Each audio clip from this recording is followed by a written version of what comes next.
ಎಲ್ಲರಿಗೂ ನಮಸ್ಕಾರ. ಸರೋಜಾ ಕಿಚನ್ಗೆ ಸ್ವಾಗತ. ನೀವು ನೋಡ್ತಾ ಇರೋದು ಮೂಲಂಗಿ ಪರೋಟ ಅಥವಾ ಮೂಲಂಗಿ ತಾಲಿಪಟ ಅಂತ ಹೇಳ್ಬೋದು. ನಾನು ಅದಕ್ಕೆ 1 ಲೋಟ ಅಕ್ಕಿ ಹಿಟ್ಟು, 1 ಲೋಟ ಗೋಧಿ ಹಿಟ್ಟು ತೊಗೊಂಡಿದ್ದೀನಿ. ನೀವು ಜೋಳದ ಹಿಟ್ಟು, ಕಡಲೆ ಹಿಟ್ಟನ್ನು ಕುಡಿಸ್ಕೋಬೋದು. 1 ಮೂಲಂಗಿ ಸೊಪ್ಪು ಮತ್ತು ಗಡ್ಡೆ ತೊಗೊಂಡಿದ್ದೀನಿ. ಚಿಟಿಕೆ ಅಡುಗೆ ಸೋಡಾ ಹಾಕ್ಕೊಂಡಿದ್ದೀನಿ, ಗಟ್ಟಿ ಆಗಬಾರ್ದು ಅಂತ.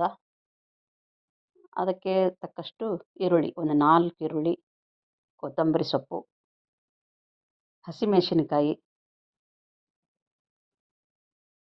ಮತ್ತು ಮೂಲಂಗಿ ಸೊಪ್ಪನ್ನು ಸೇರಿಸಿದ್ದೀನಿ. ಮೂಲಂಗಿ ಗಡ್ಡೆಯನ್ನು ಈ ರೀತಿ ತುರಿದ್ಬಿಟ್ಟು ಹಾಕ್ಕೊಳ್ಬೇಕು. ನೋಡಿ, ನಾನು ಒಂದೇ ಹಾಕಿದ್ದೀನಿ. ನಿಮಗೆ ಜಾಸ್ತಿ ಬೇಕಂದರೆ ಜಾಸ್ತಿ ಹಾಕೋಬೋದು. ರುಚಿಗೆ ತಕ್ಕಷ್ಟು ಉಪ್ಪು ಹಾಕಿಕೊಂಡು ಈ ರೀತಿ ಕೈಯಿಂದ ಮೊದಲೇ ಕಲಿಸ್ಕೊಂಡು ನೀಟಾಗಿ ಕಲಿಸ್ಬಿಟ್ಟು ಆಮೇಲೆ ಸ್ವಲ್ಪ ನೀರು ಹಾಕ್ಕೊಳ್ತಾ ನಾದ್ಕೊಳ್ಬೇಕು. ಒಟ್ಟಿಗೆ ಎಲ್ಲ ಹಿಟ್ಟನ್ನು ನಾದ್ಕೊಂಡು ಇಟ್ಕೊಳ್ಬಾರ್ದು. ತುರಿದ ಮೂಲಂಗಿ ಮತ್ತು ಸೊಪ್ಪು ಹಾಕೋದ್ರಿಂದ ಅದು ಮೆತ್ತಗಾಗೋ ಚಾನ್ಸಸ್ ಇರುತ್ತೆ. ಅದಕ್ಕಾಗಿ ಬೇಕಾದಷ್ಟು ಅಷ್ಟೇ ನಾದ್ಕೊಳ್ಬೇಕು. ಆಮೇಲೆ ಈ ರೀತಿ ಒಂದು ಉಂಡೆ ಮಾಡಿಕೊಂಡು ಪ್ಲಾಸ್ಟಿಕ್ ಕವರ್ ಮೇಲೆ ನಾನು ತಟ್ತಾ ಇದ್ದೀನಿ. ತವಾಕ್ಕೆ ಎಣ್ಣೆ ಈ ರೀತಿ ಸವರಿಬಿಟ್ಟು ತೆಳುವಾಗಿ ತಟ್ಟಬೇಕು, ಅಥವಾ ನೀವು ಲಟ್ಟಿಸ್ಕೋಬೋದು.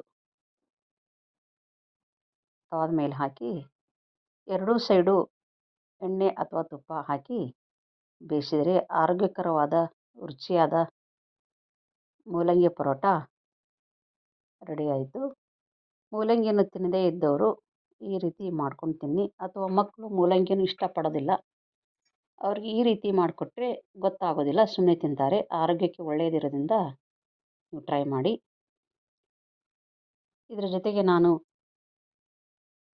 ಕಾಯಿ ಚಟ್ನಿ ಅಥವಾ ಟೊಮೆಟೊ ಚಟ್ನಿ ಮಾಡ್ಬೋದು. ಅದು ಅಲ್ಲದೆ ಸೌತೆಕಾಯಿ, ಕ್ಯಾರೆಟು, ಈರುಳ್ಳಿ ಸೈಡಲ್ಲಿ ಹೆಚ್ಚಿಕೊಂಡು ತಿನ್ಬೋದು. ಈ ವಿಡಿಯೋ ನಿಮಗೆ ಇಷ್ಟ ಆಗಿದೆ ಅಂದ್ಕೊಂಡಿದ್ದೀನಿ. ಇಷ್ಟ ಆಗಿದರೆ ಲೈಕ್ ಮಾಡಿ, ಶೇರ್ ಮಾಡಿ, ಪ್ಲೀಸ್ ಸಬ್ಸ್ಕ್ರೈಬ್ ಮಾಡಿ. Thank you.